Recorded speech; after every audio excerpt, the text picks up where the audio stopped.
सभी साथियों को मेरा नमस्कार। आई होप आप बेहतरीन होंगे और उम्दा तरीके से इंग्लिश क्वेश्चन पेपर की तैयारी कर रहे होंगे। तो आज मैं आप लोगों के समक्ष इस वीडियो लेक्चर में बोर्ड एग्ज़ाम 2026 को दृष्टिगत रखते हुए आप लोगों के समक्ष एक most expected English question paper को डिस्कस करने जा रहा हूं। तो आइए साथियों, बिना समय वेस्ट किए हुए इस क्वेश्चन पेपर को देख लेते हैं। क्वेश्चन पेपर आपको सेक्शन वाइज ही सॉल्व करना है, जिससे कि एग्जामिनर को कोई समस्या ना हो, और एग्जामिनर को समस्या नहीं होगी तो आप अच्छे अंक प्राप्त करेंगे। और अभी तक आपने इंग्लिश में कुछ नहीं पढ़ा है, खासकर पैसे सॉल्व नहीं करना सीखा है, तो इसी वीडियो से आप सॉल्व करना सीख जाओगे। तो ये रहा आपका सेक्शन ए, जिसमें आपको दिया है रीडिंग पर आधारित है ये। और क्वेश्चन नंबर फर्स्ट के अंतर्गत दे रहा है आपको read the following passage carefully and answer the questions that follow. यानी कि जो पैसेज आपको दिया गया है इसे सावधानी पूर्वक आपको पढ़ना है, और जो क्वेश्चंस पूछे गए हैं उनके आंसर इसी पैसेज के आधार पर आपको अपनी आंसर शीट पर मेंशन करने हैं। तो साथियों, अगर ऐसा मैं कर दूं कि बिना पैसेज को पढ़े ही आप 4 क्वेश्चंस को सॉल्व कर ले जाएं, तो बताओ कैसा रहेगा। हमें इस पैसेज को पढ़ने की आवश्यकता ही ना रहे। तो आइए बता देता हूं फिर आपको मैं नियम। सबसे पहले आपको क्वेश्चन पढ़ना है।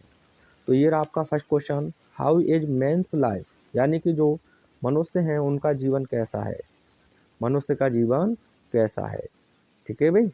अब आपको करना क्या है, इसमें कीवर्ड पकड़ लेना है। तो आप देखोगे मेंस लाइफ। ठीक है भाई, जब मेंस सिंगुलर है, ठीक है, मेंस लाइफ। अब आपको केवल ये कीवर्ड पकड़ लेना है, और जो फर्स्ट क्वेश्चन होगा पैसेज में उसका आंसर जो हुआ फर्स्ट क्वेश्चन का फर्स्ट या सेकंड लाइन में ही आपको देखने को मिलेगा। तो यहाँ से आपने कीवर्ड पकड़ लिया लाइफ। तो देखो फर्स्ट लाइन ही आपको दी है लाइफ इज नॉट। अब लेकिन उसने मैन भी दिया था, तो बस वही ले लेना है आपको। मैन ले लेंगे एपोस्ट्रोफी एस और लाइफ से लिख देंगे men's life is not a bed of रोज। यानी कि मनुष्य का जीवन फूलों की सेज नहीं है, but a bed of thorns, बल्कि कांटों का एक बिस्तर है। और आगे आप अगर लिखना चाहते हैं तो लिख सकते हैं it is full of dangerous and difficulties. और यह खतरे और कठिनाइयों से भरा हुआ है। ये हो जाता है आपका फर्स्ट क्वेश्चन का आंसर। आइए देखते हैं सेकंड क्वेश्चन को। ये मैंने लिख भी रखे हैं जिससे आपको दिक्कत ना हो। What should we do to succeed in life. जीवन में सफल होने के लिए हमें क्या करना चाहिए। तो इसमें बस ये सक्सीड पकड़ लें आप। ठीक है, जहाँ दिया है वहीं हमें आंसर मिल जाएगा। तो आए पढ़ते हुए। तो देखो ये लिखा हुआ है बिल्कुल as it as to succeed. अब ये कंडीशनल सेंटेंस है, आप चाहो तो यहाँ से लिख सकते हैं, लेकिन आपने पहले ये क्लियर करना है ये दे आया किसके लिए, क्योंकि सीधा प्रोनाउन नहीं लिख सकते हैं। तो आप कहोगे ये आ जाए डेंजरस एंड डिफ़िकल्टीज के लिए। तो दे की जगह पर आप लिख देंगे डेंजरस एंड डिफ़िकल्टीज, यानी कि खतरे और कठिनाइयाँ हैव टू बी ओवरकम, यानी कि इन्हें जीतना है। If we are to succeed in life, यदि हम जीवन में सफल होना है, यदि हमें जीवन में सफल होना है तो। ठीक है भाई, ये बन जाएगा। अगर आप चाहो तो इफ़ वाले क्लॉज को पहले लिख सकते हैं, if we are to succeed in life comma the dangers and difficulties have to be overcome. ठीक है भाई, कैसा रहा बताओ। बिना पैसे पढ़े आप आंसर निकाल सकते हैं। Who are frightened by petty difficulties, यानी कि छोटी मोटी जो कठिनाई होती हैं उनसे भयभीत कौन होता है। तो फ्राइटेंड और पैटी डिफिकल्टीज देख लो, आंसर हमें मिल जाएगा। आइए देखिएगा। देखो ये अगर आप देख पा रहे हो तो petty difficulties frighten a weaker heart, यानी कि छोटी मोटी जो कठिनाई हैं वे एक कमजोर हृदय वाले व्यक्ति को डरा देती हैं। Who is not prepare to take risk, जो खतरा लेने के लिए तैयार नहीं होता है। ठीक है भाई, ये हो जाएगा आपके थर्ड क्वेश्चन का आंसर। बताओ पैसेज को कोई दिक्कत आएगी, लोगों ने डरा रखा है ये पढ़ लो वो पढ़ लो, है ना। आगे कहता है what do brave hearts achieve, यानी कि बहादुर लोग क्या प्राप्त करते हैं। ब्रेव का एंटोनियम्स लिख दें तो मुझे अच्छा लगेगा। देखें कैसी तैयारी आपकी।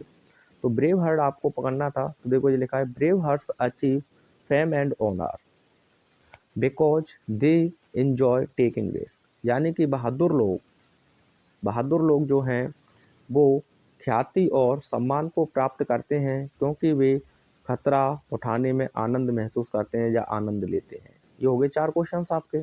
वो क्या बालों में थोड़ी सी समस्या है तो घबराना नहीं। अपोजिट बताना है आपको आर्टिफिशियल का। तो देखिए आर्टिफिशियल का अपोजिट आपको दिया है इसमें नेचुरल दिया होगा, देख लेना, देखो ये लिखा हुआ है नेचुरल। आगे आपसे क्या कह रहा है ये, फियर का आपको मीन्स बताना है। फियर का मीन्स बताना है तो फियर का मतलब डर होता है, तो ये देखो ये लिखा हुआ है अफ्रेड। क्या लिखा हुआ है, अफ्रेड। मीन्स का मतलब होता है सिनोनियम्स। और अगला क्वेश्चन है आपका एडजेक्टिव फॉर्म बनाना है मिरेकल का, तो ये मिरेकुलस हो जाएगा। क्या हो जाएगा, मिरेकुलस। अब मुझे बताओ जिसमें सक्सेस दिया है आपको, सक्सेस का एंटोनियम्स क्या होगा, जरा बताओगे मुझे। ये लिखा हुआ है सक्सेस, बताओ फटाफट से। चलिए आगे देखते हैं। ये रहा सेक्शन भी, राइटिंग सेक्शन। आपको 3 आर्टिकल्स दिए जाएंगे क्वेश्चन नंबर 2 के अंतर्गत, उनमें से किसी एक को आपको लिखना है। और इन तीनों में से 2 इम्पोर्टेंट हैं, राइजिंग प्राइसेस और इम्पोर्टेंस ऑफ गेम्स। इनके आंसर मैं अभी आपको शो कर दूंगा, आसानी से लिख लेना। क्वेश्चन नंबर 3 के अंतर्गत लेटर पूछे आएंगे और दोनों में से किसी एक को आपको करना है। तो मैं आपसे कहूँगा प्रिंसिपल या एडिटर के लिए अवश्य तैयार करके जाएं और जौन सा आपको याद हो उसे लिख देना। मैं अभी आंसर आपको शो कर दूंगा इसी वीडियो में, ठीक है। सेक्शन सी जिसमें ग्रामर पोर्शन है, तो फर्स्ट क्वेश्चन वोकैब से है। गवर्नमेंट बाय वन पर्सन, एक ही व्यक्ति के द्वारा किए जाने वाले शासन को आप कहते हैं। तो राइट आंसर तो हो जाएगा आपका ऑटोक्रेसी। ऑटो का मतलब होता है सेल्फ। अगर आपको केवल पीपल देखने को मिले तो वहाँ होता है आपका डेमोक्रेसी। क्या होता है, democracy.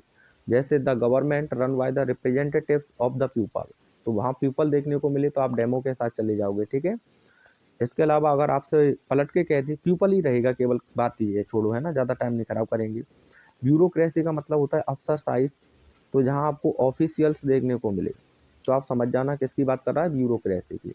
The government of the officials, तो उसे आप ब्यूरोक्रेसी कहोगे। अरिस्टोक्रेसी के लिए आपको ध्यान रखना है नोबल्स।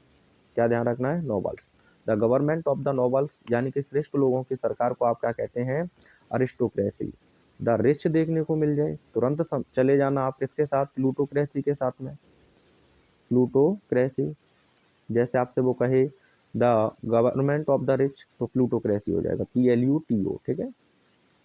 आ फूल्स पैराडाइज इंपोर्टेंट ईडियम है आपके लिए, तो इसका मतलब होता है to live in a state of enjoyment based on false beliefs और होप्स, ठीक है भाई, ये आपका राइट आंसर हो जाएगा। चलो मुझे बताओ फॉल्स का एंटोनियम क्या होगा, बिल्कुल बेसिक क्वेश्चन है। The सिनोनियम of cruel is, cruel का आपको सिनोनियम बताना है, तो इसका मतलब होता है निर्दयी। निर्दयी को आप कहते हैं मर्सीलेस, तो यहाँ आपका फर्स्ट ऑप्शन सही हो जाएगा। अगर मैं आपसे कहूँ कि इसका एंटोनियम क्या होगा क्रूअल का, तो आप कह दोगे काइंड हो जाएगा।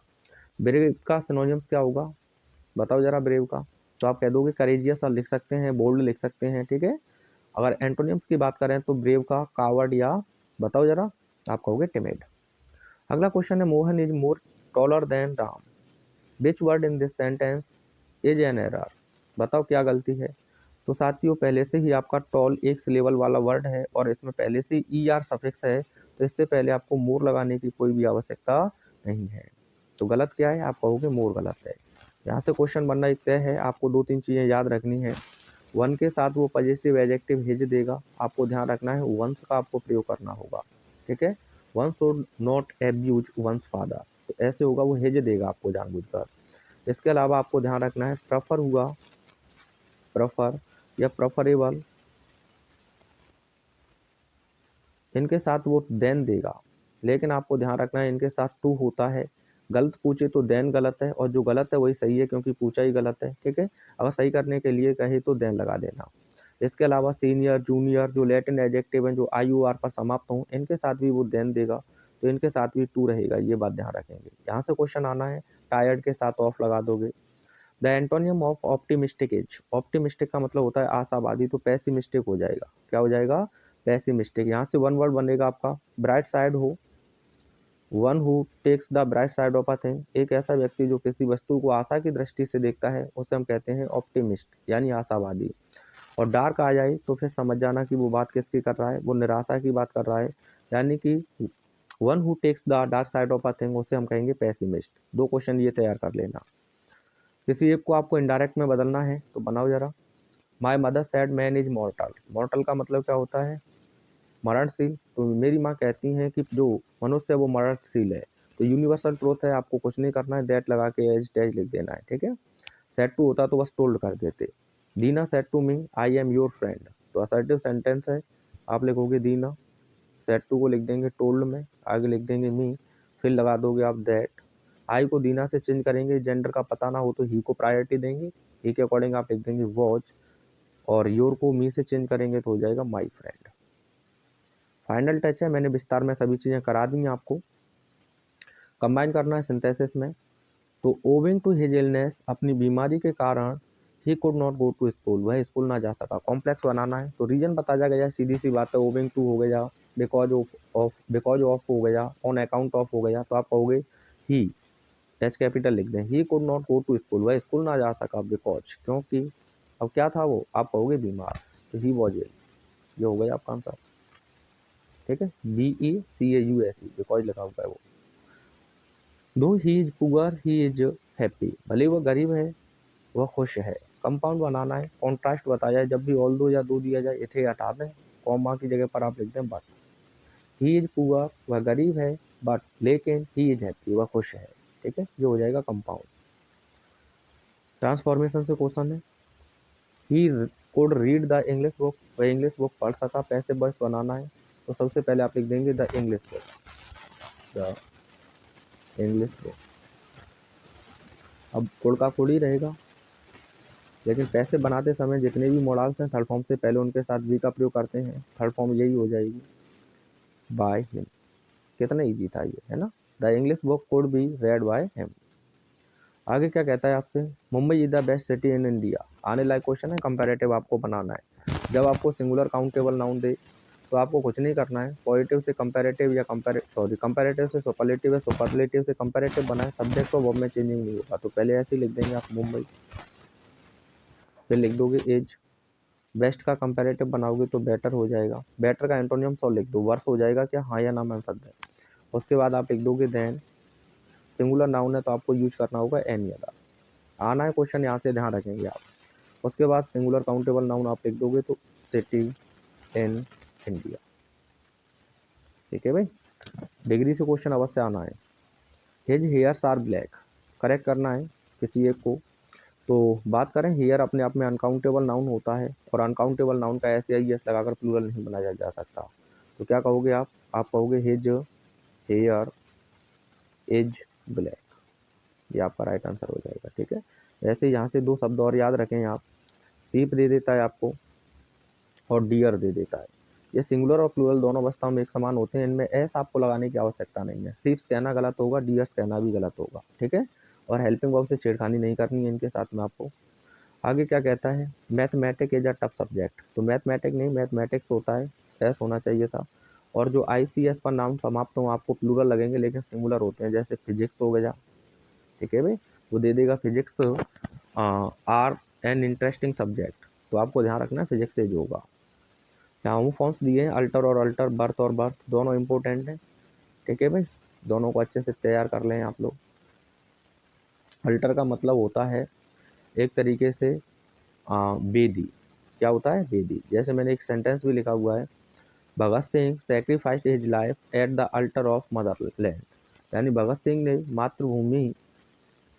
मातृभूमि की बलि पर अपने जीवन को त्याग दिया। You should alter your way of speaking, आपको अपने बोलने का तरीका या लहजा बोलना चाहिए, बदलना चाहिए। ठीक है, अल्टर का मतलब होता है बदलना, जो वर्ब होती है। What is your date of birth, आपकी डेट ऑफ बर्थ क्या है, तो बर्थ के लिए लिख सकते हैं he reserved a first class berth in the Punjab mail, इस बर्थ का मतलब होता है रेल या ट्रेन में रेल या जहाज में सोने या बैठने का स्थान। ये पैसेज है, नवयुवक अपने देश की सेवा करने हेतु अति उत्साहित दिखाई देते हैं, यूट्यूब पे सर्च कर लेना आपको पैसेज मिल जाएगा। ये मोस्ट इंपॉर्टेंट क्वेश्चंस हैं लिटरेचर के, सभी के आंसर मैं आपको शो कर रहा हूँ अभी। ठीक है भाई, ये लॉन्ग क्वेश्चन है, और ये एक मोस्ट इम्पोर्टेंट आपका स्टैंजा है आई थिंक ऑफ ब्यूटी से। इसमें दो मोस्ट इम्पोर्टेंट सेंट्रल आइडिया हैं आपके, और ये मोस्ट इम्पोर्टेंट आपके क्वेश्चंस हैं सप्लीमेंट्री से। ये तो लॉन्ग क्वेश्चन रहा, एडिटर के लिए लेटर रहा आपका, इसके लिए फिक्स लाइंस हैं, आपको वो बहुत याद रखनी है। ठीक है भाई, ये नीचे, ठीक है। उसके बाद ये प्रिंसिपल के लिए आपका स्क्रीनशॉट ले लेना आप, टाइम कम है आप लोगों के पास में। ये पूरा सॉल्यूशन लिखा हुआ है। रेड ट्रैप सेलर के साथ क्या हुआ था, उसका आंसर लिखा हुआ है ये। गांधी जी ने वकीलों को क्यों डांट या फटकार लगाई, ये रेड ट्रैप सेलर के बारे में है, कंसीडर क्यों करता था। ये मोस्ट इम्पोर्टेंट क्वेश्चन है आपका, ठीक है। और ये रहा आपका most important long question answer. एक याद कर लेना, आए ना आए आपको अपनी तरफ से लिख देना, कोई दिक्कत नहीं है। इस बार कॉपी बहुत जल्दी चेक होंगी, इस चीज़ को ध्यान रखें, ठीक है भाई। एम्प्टी का सिनोनियम्स बताओगे जरा, क्या हो जाएगा। ब्लैंक कह सकते हैं आप, क्या कह सकते हैं, ब्लैंक, और क्या कह सकते हैं, वैकेंट। ये लॉन्ग क्वेश्चन है आपका उसी चैप्टर से, लॉस्ट स्प्रिंग।